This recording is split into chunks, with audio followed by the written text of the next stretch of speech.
1।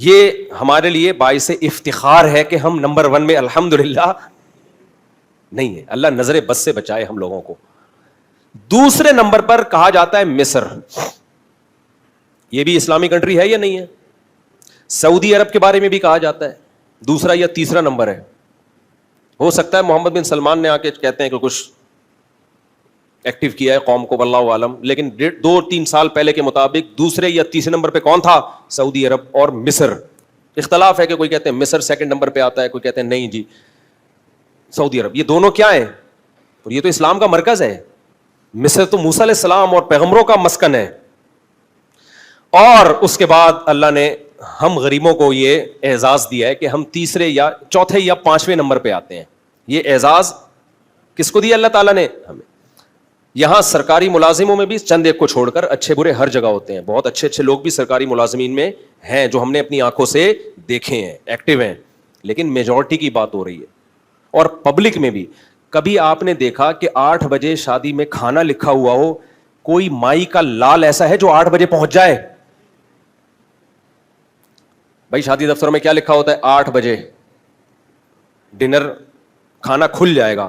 دولہا بھی نہیں پہنچا ہوتا، اس کو پتا ہے یہ جھوٹ ہے. کسی کا باپ بھی 8 بجے نہیں پہنچ. یہ لکھنے کے ہیں، ہاتھی کے دانت دکھانے کے اور ہیں، کھانے کے اور ہیں. 8 کا مطلب ہے 11 ساڑھے 11 بجے. دلہن نہیں پہنچتی، دولہا نہیں پہنچتا، باقی کون پہنچے گا؟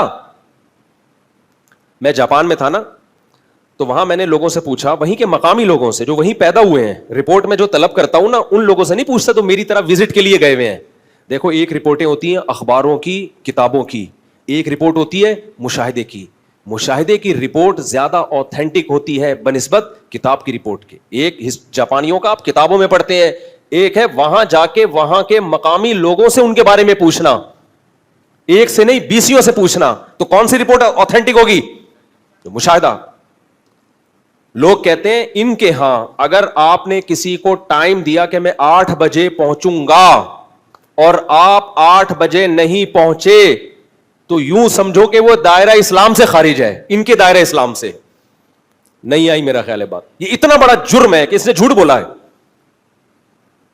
اور ہمارے ہاں اگر آپ نے 8 بجے کا کہا اور آپ 8 بجے پہنچ گئے تو مینٹل ہاسپٹل میں جمع کرا دیں گے. اتنا بے وقوف. 8 کا کہا اور 8 ہی کو پہنچ. ڈیٹیں ٹائم پہ نہیں لگ رہی. نہیں آئی بات؟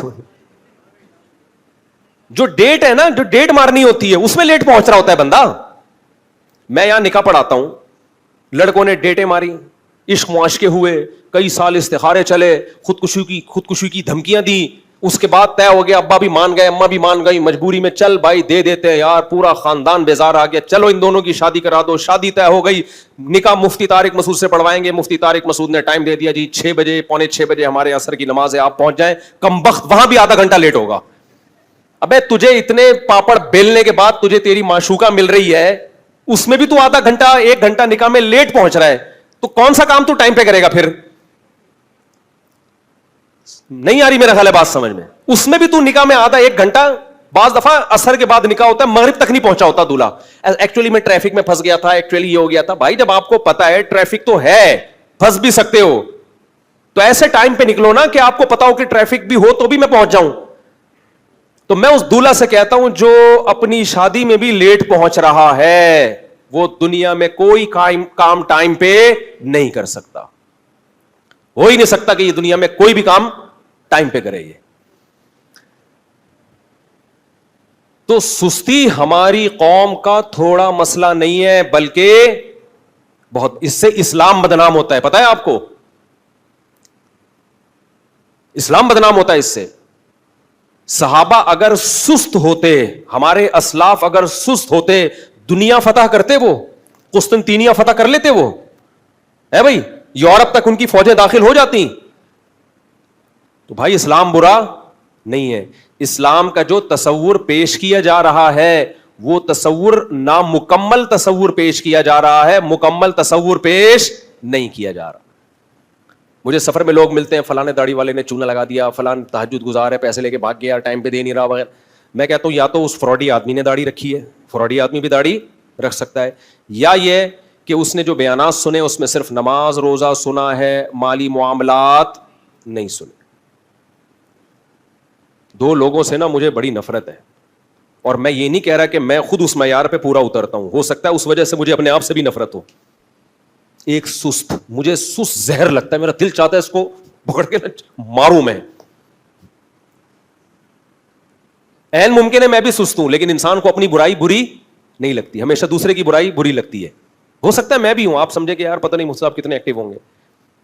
دیکھو اپنی گندگی سے نفرت ہوتی ہے انسان کو نہ, دوسرے کی گندگی سے نفرت ہوتی ہے, لیکن نفرت ہونا اس کی علامت ہے اس کو گندگی بری تو لگتی ہے نا, اپنی اس لیے نہیں لگ رہی کہ وہ اپنی ہے, ورنہ گندگی سے بہت سے لوگوں تو گندگی سے نفرت ہی نہیں ہے, گٹر میں یوں کر کے ڈبکی لگا کے دوسرے گٹر سے نکل آئیں گے, ان کو نفرت ہی نہیں ہے, تو یہ زیادہ بڑی برائی ہے. تو ہو سکتا ہے میں بھی سست ہوں, لیکن سستی سے نفرت ہونا بہرحال میری ایک پازیٹو چیز ہے یا نہیں ہے. جب نفرت ہوتی ہے تو انسان اپنی اصلاح کی بھی کوشش, دیکھو گندگی سے نفرت ہو تو کوشش تو ہوتی ہے نا گندگی جسم سے دور ہو, باقی سستی کی وجہ سے کوئی نہ نہائے. تو میں کبھی یہ دعویٰ نہیں کرتا میں بہت ایکٹیو ہوں, میں سست نہیں ہوں, لیکن میں یہ دعوے سے کہتا ہوں مجھے سست آدمی کیا لگتا ہے, زہر لگتا ہے, چاہے میرے اندر ہی کیوں نہ ہو. ہمارے نبی نے پناہ مانگی ہے, اللہم انی اعوذ بک من الجبن ومن الکسل, اے اللہ بزدلی سے تیری پناہ مانگتا ہوں, اے اللہ سستی سے تیری پناہ مانگتا ہوں. بزدلی میں بہت ساری چیزیں داخل ہیں.